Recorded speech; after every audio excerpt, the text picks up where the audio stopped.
Controller General, even the NSA officially resuming work on Monday. Congratulations to them. And we would see how we can help them, do their job better. They say security is everyone's business, especially see something, say something. This is time for us to say and ensure that they get to do, do the work the way that we want it, because we employ them, didn't we? Anyway, let's get to the conversation this morning. My guest would be Mr. Mba A. Jonathan. He is the Managing Director, AMJ Services Consult Limited. He is also a safety and security management consultant and a deputy controller. Did I say controller? What's controller doing in my mouth? Anyway, deputy coordinator, International Institute of Professional Security, FCT chapter. He's joining us in the conversation this morning. And good morning to you, Mr. Mba. Thank you so much for joining us. It's my pleasure, and I thank you very much too. All right, let's get to the conversation this morning, beginning from, the fact that we have new security chiefs or service chiefs, as we call them. These service chiefs and the appointment by President Bola Ahmed Tinubu has come with some commendations. But I'd love to find out what your thoughts are on the makeup of our security chiefs and the service chiefs as it is. Okay, thank you very much. That's a very wonderful question. And just as you said in your intro, that security is everybody's business. If you see something, you say something. And the truth still remains that we will not stop talking about the architecture or the formation of the new service chief. I would like to start by saying, by commending and congratulating the President of the Federal Republic of Nigeria, President Bola Ahmed Tinubu, for a very long time. We've not had this right with this formation, and I think at this point, this was really top notch. He really did got it right, and I really want to commend him. If you look at the setting of all the service chiefs, you realize that he did cut across virtually all geopolitical zone, and these are intelligent officers who have track records, who knows their onions. I have taken time to go through their profile, and I can tell you that this formation is just the right formation which he has gotten for us. Major General Chris Musa from Kaduna is one that appeals to my heart so much. He is the new Chief of Defense Staff. You will agree with me that if you check the security uprising we've had in this country, you will agree with me that Kaduna has been one of the biggest hits when it has to do with insecurity. And for the president to have picked Major General Chris Musa, who is also from Kaduna, to be precise, southern Kaduna, where this hits have been at high rate. I think it's a good one. He understands the terrain. He understands the happenings. So I think he will be able to curtail the excesses of these criminal elements, especially the Abuja-Kaduna Express Road that has been a no-go area for a very long time. By and large, all the formations, all the service chief, right from the Chief of Army Staff, T.A. Labaja, the Chief of Naval Staff, Rear Admiral E. Ogala, the Chief of Air Staff, Air Vice Marshal H.B. Abubakar, and the CDI, Chief of Defense Intelligence Major General E.P.A. Odianye. They are wonderful officers, and I commend the President on that. Very interesting. This what we're talking about this morning, the formation of service chiefs. We're saying that people are interested in the fact that the appointments cut across almost all regions of the country. We have someone from the chief of what do you call it now, naval staff from the southeast. We have the Chief of Army Staff from the southwest, and the distribution going across to the northwest and even northeast, as it is with the NSA. But then one interesting angle is the fact that now again we have another NSA from the police stock, and one would wonder what it's going to be like. In recent time, it seems like we've had NSAs who are from the military, who have the military background, but this time around it's the police, and we know that internal security has the police, is responsible for internal security in the country. Do you see a situation where the NS places a bit of priority on the, there's more priority on the police than even the other military formations? You see, when we have a stereotype kind of setting, when a particular setting remains stereotype, people just assume the fact that it is normal. No, it's not normal. Change is the only thing that is constant. And the Office of the National Security Advisor, I keep telling people, whoever cares to listen, it mustn't even be from any of the military or paramilitary formation. It mustn't.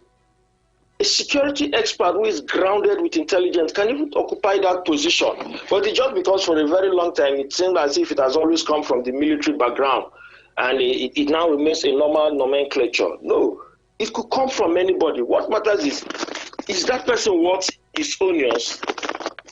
You understand? I understand the grievances why people say, no, I cannot. Maybe the Nigerian army, with their kind of ego and their personality, they might find it difficult to want to respond or to be under as it is being used, that it cannot be under a civilian or a policeman or so. But for me, it doesn't matter. If whoever is there is worth his onions, I think that's what matters. He's the National Security Advisor. His job is to advise. He's not the one executing. Or the chief defense intelligence, the CDI is there. Chief of Defense Intelligence, he is there to defend the country against a territorial attack and so on. He's there. So he is just the National Security Advisor, and basically I think his advice goes directly to the president. So I don't see anything wrong with the formation. Even a civilian can occupy that position if he is a security expert that understands his work and knows his onions. Well, interesting.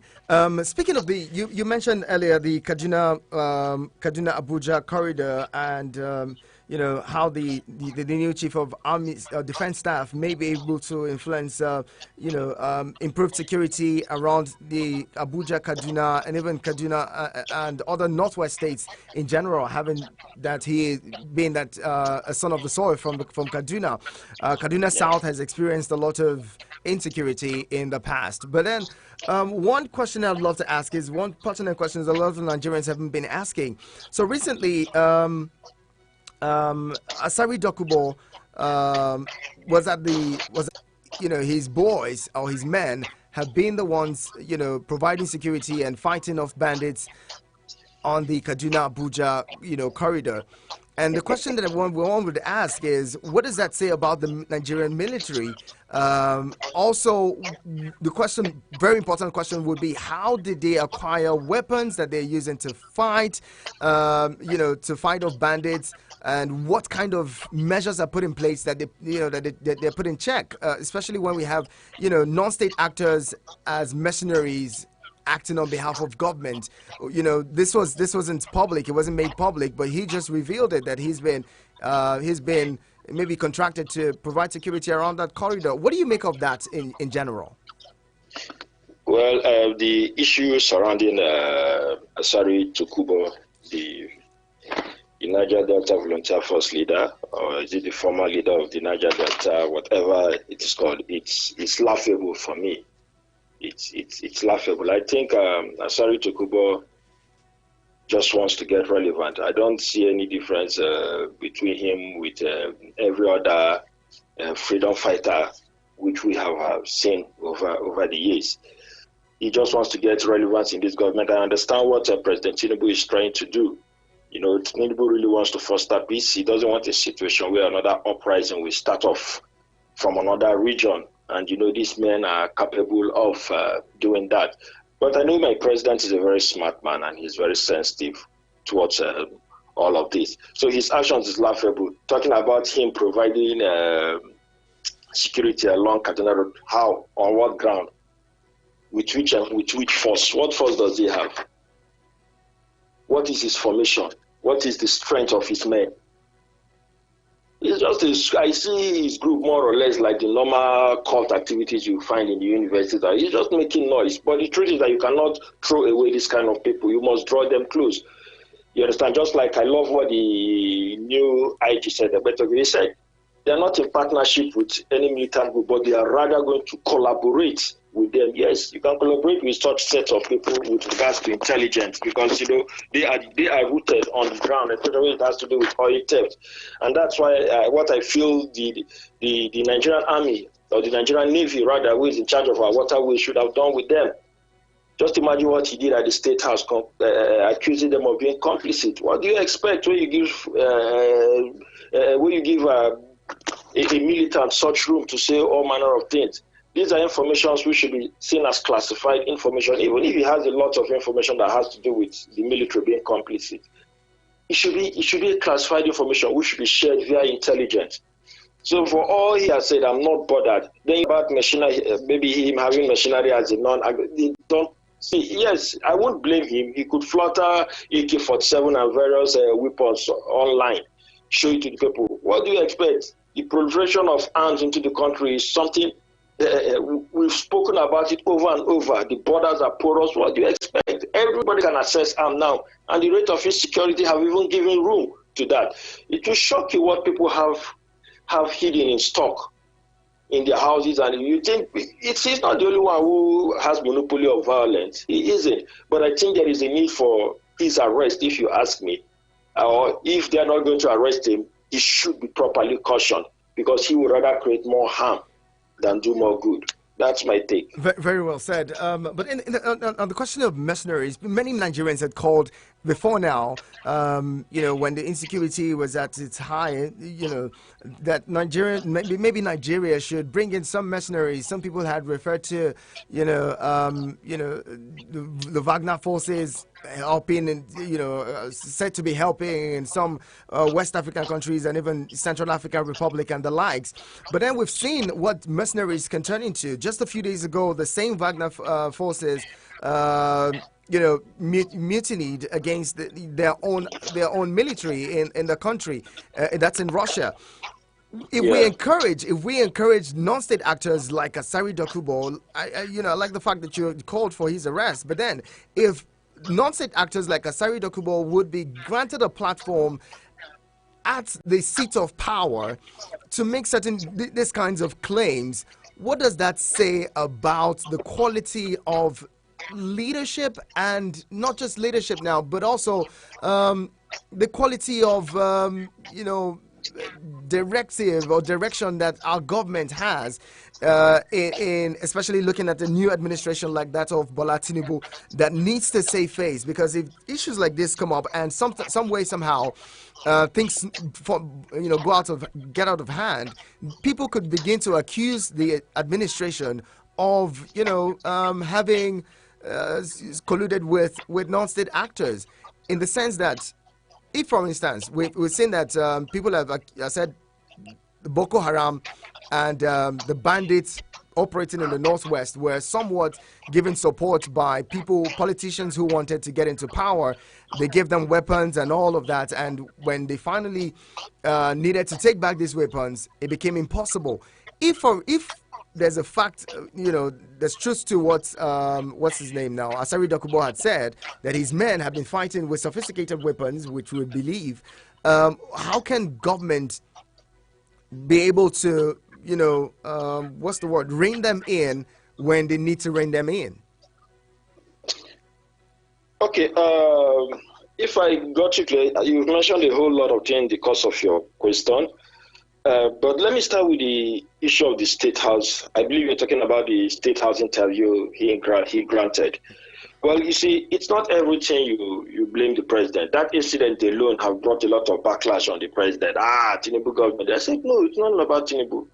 The State House, I believe, has a protocol officer, right? The State House press conference hall, the press corp hall of the State House, it has a protocol officer. And there are guidelines. If you must grant press briefing after visiting the president. He's not the only one that has visited the president. All over the world, even terrorist group go to various state houses all over the world, but on closed doors. The truth is that you can't do away with this set of people. If they are ready to discuss, you discuss. Let me not use the word negotiate. Even the United States of America, they discuss with them, but they don't negotiate. You try to appeal to them, but check it. It is always on closed door. Have you ever heard that an American president had a meeting with any terrorist group or any terrorist leader or any what's it called, freedom fighter leader? No, but it doesn't mean they don't meet. But these are classified.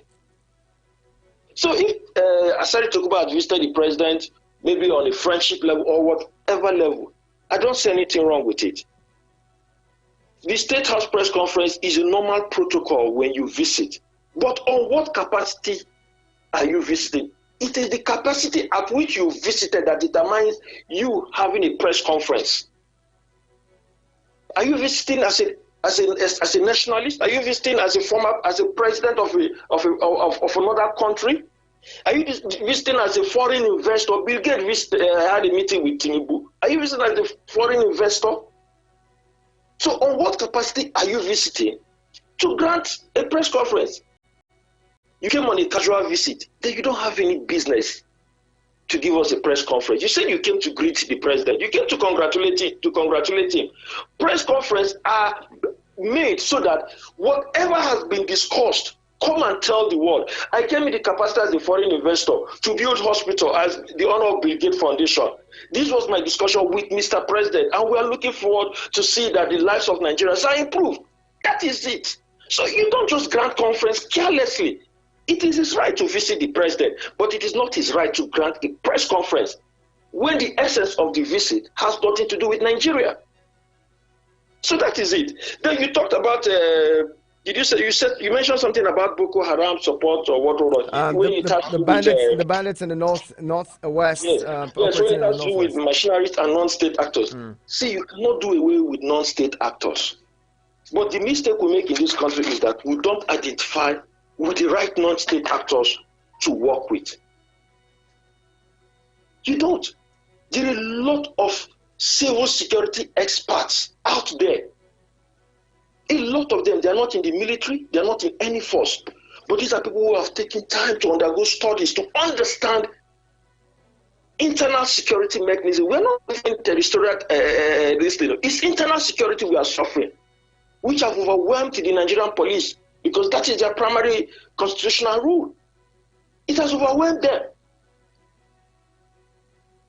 So if we're going to play with non-state actors, we need to invite the best hands who are not either in the force to work with them. To what extent? Okay, we have private guards company, for instance, clustered all over. The act establishing them, how effective is it to make this private guards company be of their best? Because that is the easiest route for intelligence gathering. I'm telling you the truth. These young boys, you see, or maybe where you work, somebody is there at your gate. If I tell you the level of information they have, it will shock you. Things you don't even know. The entire gossip that goes in that your organization, they know. Who is coming back late, who is going out early. They have all this information. How well have we been able to harness them? Do we have a database to gather all this intelligence, all this information? So there are non-state actors we should be looking at, working with, not terrorist group, not militants. They will only hold you by the balls. So that's how, for me, that's how I see it. There's need for us to apply due diligence in everything we are doing and identify the right people. And there should be, how do I put it? There should be boundary. There should be boundary. It's unfortunate that he accused the military of being complicit. But well, that's the nation we find ourselves in. Well, that's another big angle, another big responsibility for the new service chiefs, I believe. Many Nigerians are saying with the new service chiefs, the issues of oil theft should be curtailed.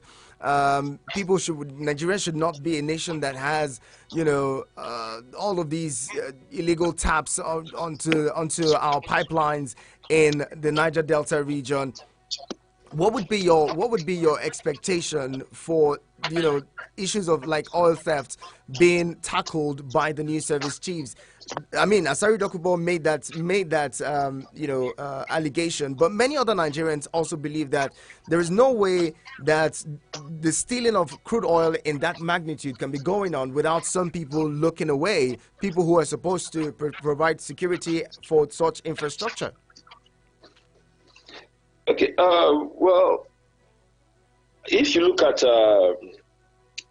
the last chief of naval staff, Vice Admiral AZ Gambo, if you look at his antecedent before he left, you will agree with me that he really did a lot before leaving. Even with his last assignment, which was the launch of the presidential, whatever they called it, it will go a long way to combat oil theft and crime within our waterways. So I think Agala will toe the same line. In fact, he has said it. I was listening to one of his press conference where he said it's continuum, that they will move on from where his predecessor stopped. It's something that is visible, and I think both AZ Gambo and with this new one, there's been some level of stability. There's been some level of stability, and all those things that will be curtailed. The truth still remains that I'm not against what Asari Tukuba said, finding the military complacent. There are iota of truth, even though it has not been proven, but there's an iota of truth in what he said. But I just feel that it was very wrong of him to say such thing in the public glare. It undermines our military. It makes mockery of us as a nation. I still insist such informations are meant to be classified informations. They are meant to be informations which should be shared as intelligence and worked upon to curtail such. So I think there will be a lot of improvement. There will be a lot of improvement with the present new chief of naval staff. There will be a lot of improvement because that's entirely his jurisdiction. He's in charge of our waterways. Then for our highways, the chief of army staff, I want to believe in his own person too, Major General T.A. Labaja. I think there will be a lot to do in partnership with the Nigerian police. These are the new IG. Is a very young man, and he has a lot in stock, which I believe he will put in place. So, but my concern is they should partner. They should be due diligence, especially when it has to do with funds, disbursement of funds to carry out various security. How do I put it? Disbursement of funds with security activities in the country. Then effective collaboration, as I said earlier on. We should be able to identify the right people, especially those in civil security. They will be of great help. Just as we have the joint task force between the military and the civilians, I think we should improve on that. It's going to go a long way.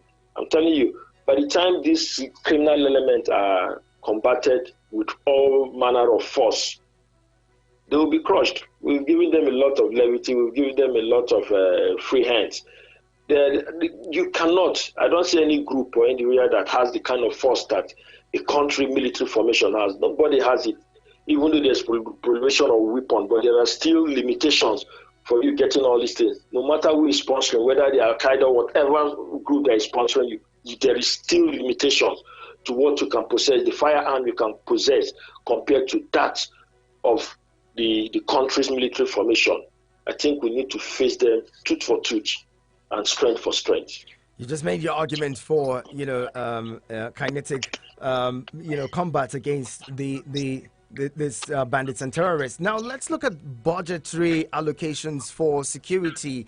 The defense and security sector of in 2023 budgets got about 2.98 trillion naira, amounting to about 13%, 13.4% of the 2023 budget.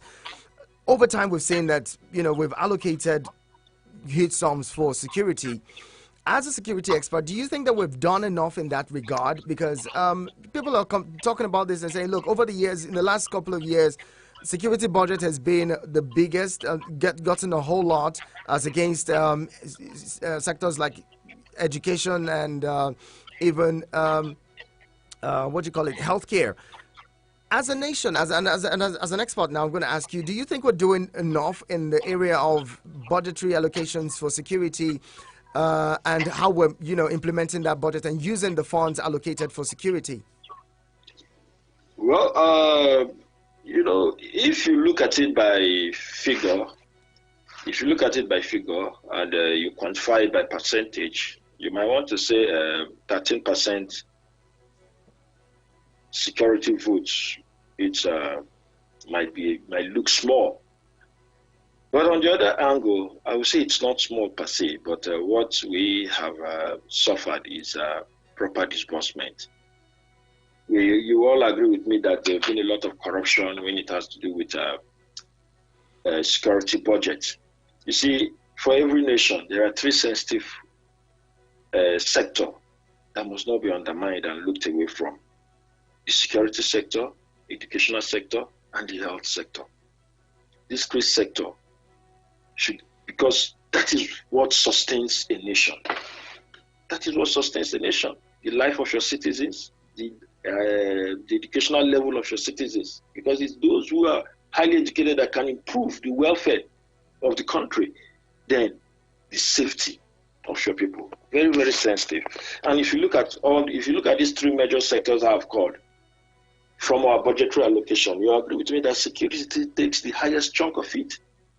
Even though I still see 13% as a bit small, but the problem is, even with this 13%, it could have gone a long way in doing a whole lot of things in the security sector.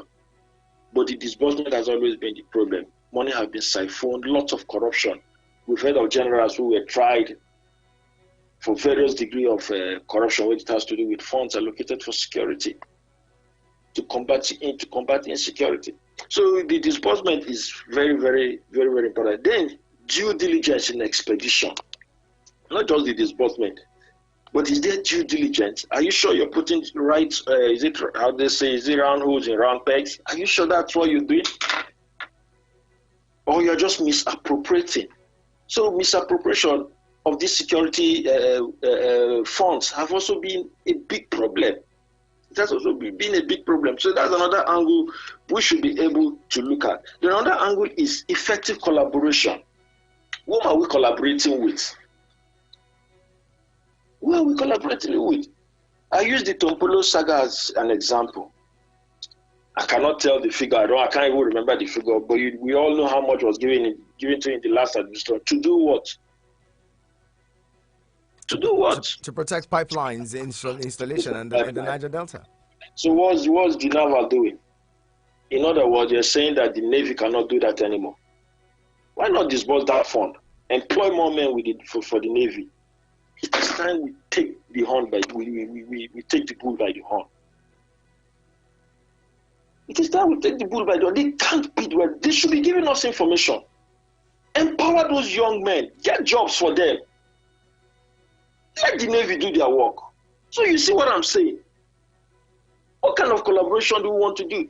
You want to collaborate with non-state actors, but there are levels and degrees you do that. You don't carry the responsibility of a recognized as in the responsibility of the Nigerian Navy and give to them. So that's just it. Then another thing is, we've been doing the same thing all over and over again. You can't keep doing the same thing and expect a different result. It is time we change tactics. They should change tactics. They should change approach. Well, in your opinion, what new approach should be adopted to solve this high level of insecurity in the country? Sorry, I didn't get you. Come again. What approach would you, in your opinion, would best solve this problem of insecurity that we're dealing with? For me, one basic approach I would really encourage the government to get involved. Work directly with the citizens. We've neglected the citizens for a very long time. I'm telling you. Let's have a collaboration directly with the citizens of this country. Forget all these small groups that springs up just to be heard, and the next thing they know what we are. We know even here at Adwa, the same step. Buhari too followed it. We've been following the same step. The same issue in Niger Delta. We've been the same step. That's what we'll be following. When it has to do with oil, collaborate more with the citizens directly. Collaborate with the Niger Delta people. Create employment, improve education, even in the north. Take the whole Almajiri out of the streets and see if there will be violence. Don't send some big men to go there and pacify people. You pacify them, yes. When the money finish, they come back because they always want more. Take the whole of Amajiri out of the street and see. Even in my little neighborhood here, some criminal elements we identified. When we empowered them to sell water, right battery, they vanished. Well, nobody naturally likes crime. So we really need to change our approach. Engage experts. We have them all cut across all over the world. Let them come in, understudy the security setting, and give proper advice. That's why I said the issue of the NSA shouldn't be an issue of it must be a big. You see, we make a whole lot of mistake. Now, when we're talking about solving internal security, you are bringing an army man. What does an army man knows about internal security? Go and check his jurisdiction. Go and check his years of studies. They were in the NDA. They do little of internal security. It's more of the external approach, external invasion, and the rest of them.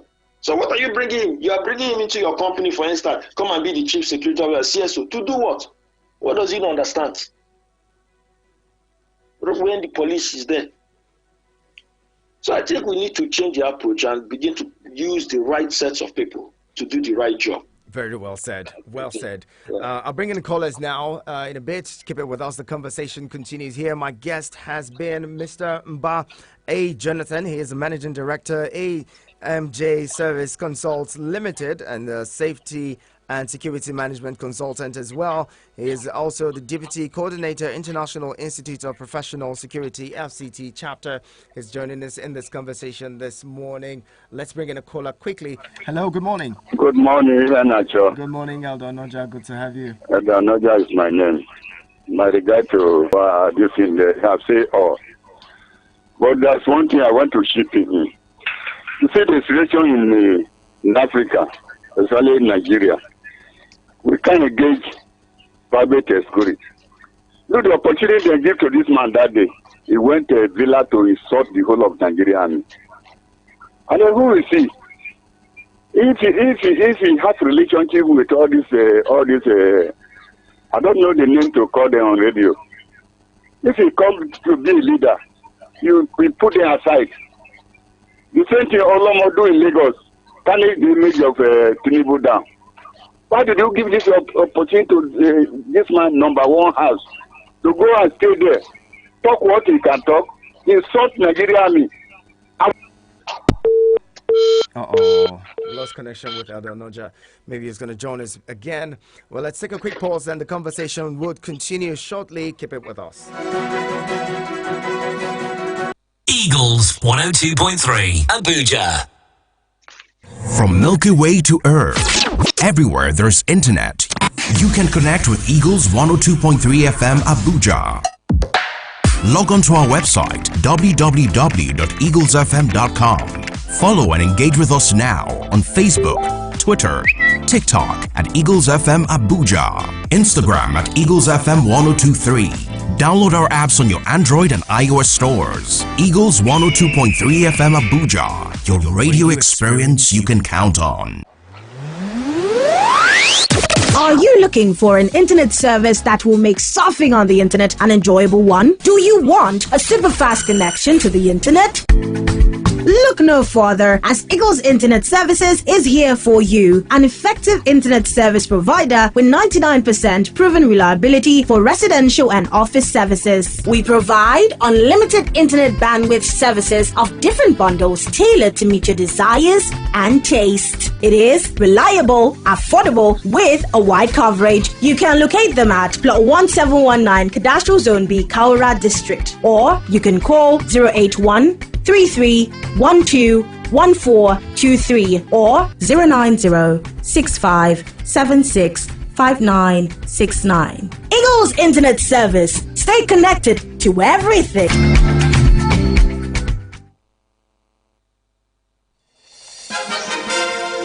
Well, the conversation continues. This is Eagles Outlook on your radio experience. You can count on. Time now, 9:38. We're talking about security and the agenda for the next, for the new service. Yeah, good morning. My prince. Good morning, Dominion. Good to have you. Yeah. I really thank you, I guess. But there's one thing I want to emphasize. You see, when you are praising has done not have never bring us to Eldorado. These service chiefs, you don't have to praise them. I know this man. He's a good. That is how they eulogize the Buhari's appointment. What we will be doing right now is tell them where these people have failed, so that they will know how to cross the ladder. Not to tell, I know this man, he has been this, but when the chiefs are down, we go back to the same system. Now, like I said, he has spoken well, but let me talk of Asare Dokubo. He said he granted a press conference in Aso Rock. Now, he discussed with the president. He received him as a guest, as a respectable guest. He hosted him in his chambers after discussion. And he said, well, if during a press conference, in regards to what you discussed with the president, that's exactly what he has just said. And that everything that man, Asare Dokubo said, is what he discussed with the president. And the given press conference, president was aware of it. And since he have made all this allegation and all this destructive argument, the president has never come out and said, no, all this thing he said is not from me. While he gave those interviews in his own press conference, press hall. You understand? So I was trying. The guest was trying to exempt the president that he has that name he called. Anything he said there is what he discussed with the president, and the president concurred with him. If not, he cannot be bold. That's more bold enough to talk all those rubbish that he has said. Repentant, what do you call them? I mean, he said he has his boys in Kaduna, in Jos, in Zamfara, in Southeast. In fact, his boys fighting. And nobody, I mean, how did he raise these boys? Who is sponsoring him? And the president is about less than 2-3 weeks or more in the office. And he hosted this guy. And this man made mess of the military and Nigeria in particular. Nobody have ever, the president has not debunked it. So he knows everything about what the man said. All right, thank you very much, Dominion. Appreciate you sharing your thoughts. Let's bring in another caller, and then we get back with my guest. The numbers to call 09073530044 and 09087668888. You want to send SMS and WhatsApp messages? Make that to 09097054450. Before we get that caller in, Mr. Mba, you just heard Mr. Dominion and his submission saying, well, in the case of Asare Dokubo, the president hasn't debunked the statements, made by Asare. The president hasn't disowned him as, one who is under the employ or has a contract with the federal government. So if this wasn't in existence, if the president hasn't done this, it means that there's probably some level of truth to what he's saying. What do you make of that? Okay, I understand the angle the caller was coming from, but maybe he misunderstood my own bone of contention. Just as I said earlier, I said granting press interview at the State House Press Corps is a normal thing. It's a normal thing, but there are standard operational procedure for it.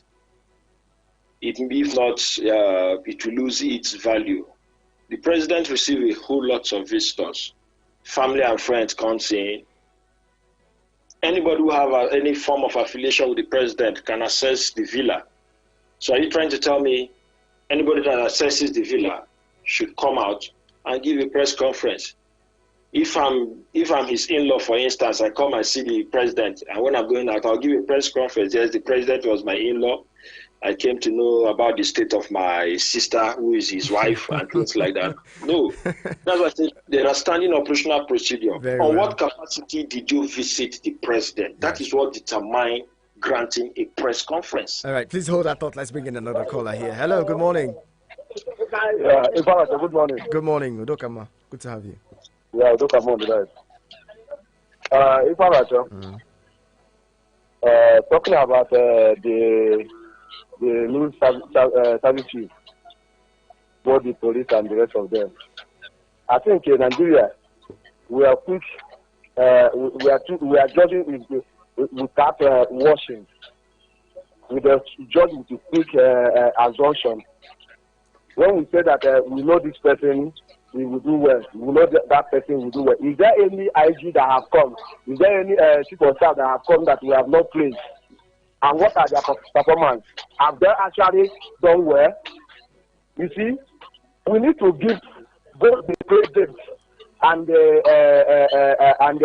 their team.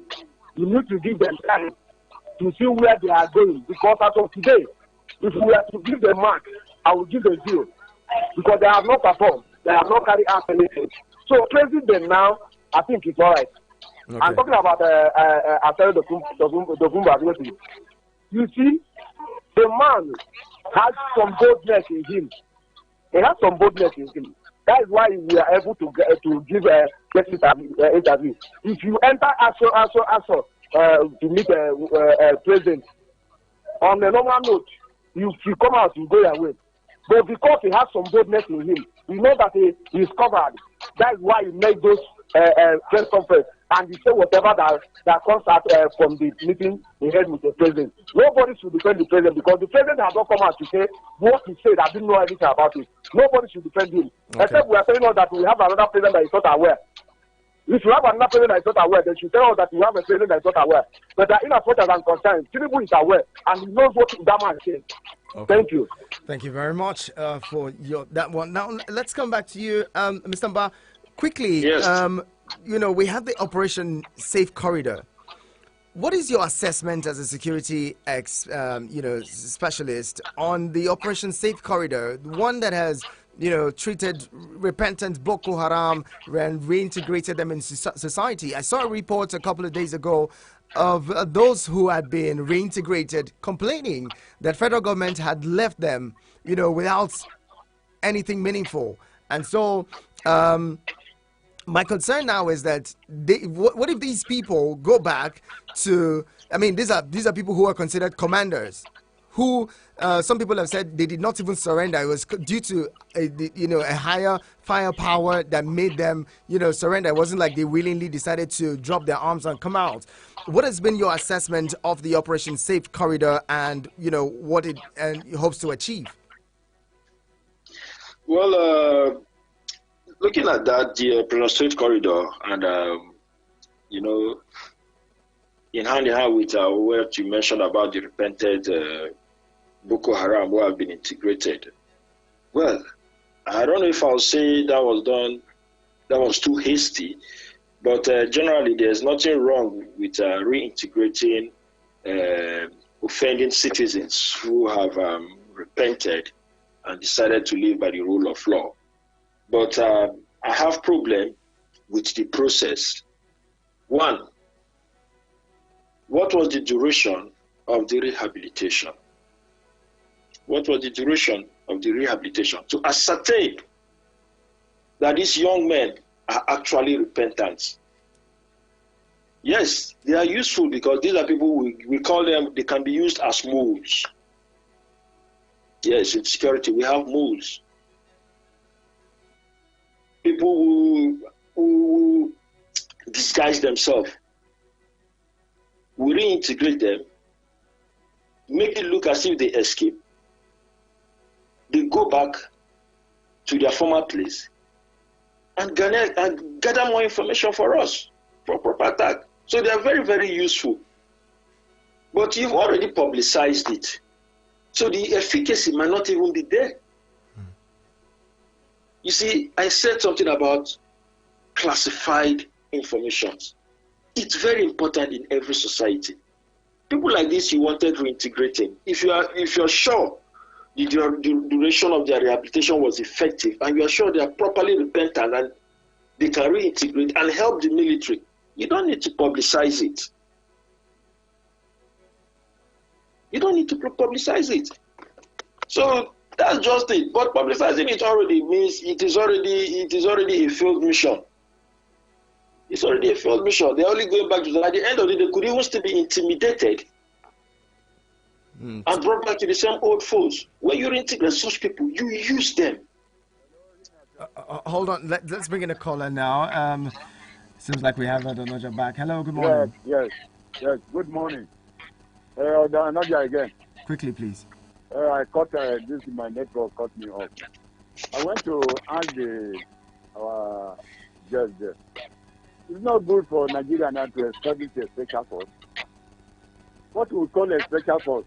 That you see, Nigeria police can never fight terrorism. You know, as a security expert, terrorist war is a guerrilla war. And the people to fight terrorists, they are a special force. The special force, they don't have barracks outside. They occupy bush. You see, Nigeria will go and fight them and come back to barracks. Police will attack them and come back to barracks. And these people, they reorganize themselves in the forest or in the desert or in the coastal sea and continue fighting. A special force, they occupy inside forest, inside sea, and then a desert. Even Stabilisa is supposed to be a headquarters of a special force in Nigeria. Is it not good for Nigeria now to form a special force? Two, a special force, if they form a special force, they take direct order from the president of the country. Not chief of army staff, chief of defense staff. And then the president of the country will set his own security, carry each general, retired general from each zone, retired judge, retired inspector general from each zone. They are people to head a team for a special force to build on the operation the way out. It's not good now. Something like a child, they have a special force. That's why you don't hear kidnapping and killing again. All right, Odonoja. In Nigeria, they have it. It's not good for us to have it now. Okay. Thank you very much. Thank you very much. Appreciate you calling in. You heard Odonoja there and his argument for a special force. I don't know what are your thoughts on special force, and what do you make of a special force? It's noble and germane. If you remember, because in the early part of our discussion, I talked about new approach. And this is just one of it. And you asked me what approach do I think is more suitable. And I told you engaging the citizens directly. Mm-hmm. You understand? Creating a Delta Force approach, maybe what you might call guerrilla bush armed men. I'll give you an instance. There was a project I went to do in somewhere in Kaduna, in southern Kaduna, that has to take me through some of the nook and cranny of the deep bushes. If you see the young man that led the pathway, if that man leaves me in the middle of that place, I'm gone. I will not know my way out. I will not know my way out if you had left me in the middle of that thick bush where we entered, somewhere in southern Kaduna. It was a survey I needed to do. But it amazed me the way you understand all the track rope. He knows which area to follow at a particular season. Dry season, raining season. Are you getting me? Yes. He understands where we shouldn't follow. He understands where we might likely even meet terrible reptiles and maybe some wild animals. He understands the terrain. He's neither a soldier. He's neither a police. He's just a pure local. And it was the Serki of that place that gave him to me. Go with him. Pure local. We walked over what I cannot. You can imagine walking through the bush. We started around 10 and we were coming out around 4 p.m. From 10 in the morning, we came out around 5 p.m. That was the period he called me that time. We came out around 5 p.m.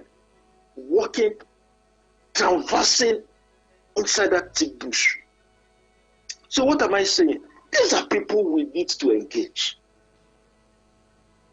These are people we need to engage. Whether you want to engage them as a how do I put it, civilian, whatsoever, just as you have the military civil joint task force and all those things. Let's engage. Use them to create such force the last caller is talking about. How much are you going to pay those people? These are people who will help you. Just like all over, like abroad, like abroad, in US to be precise, for instance, the normal private security guards you see, they are licensed to carry arms to some certain degree. These are people we call first responders in case of emergency. Do we have first responders? Till today, the police still act as our first responders. Look at the work Amotokun is doing now.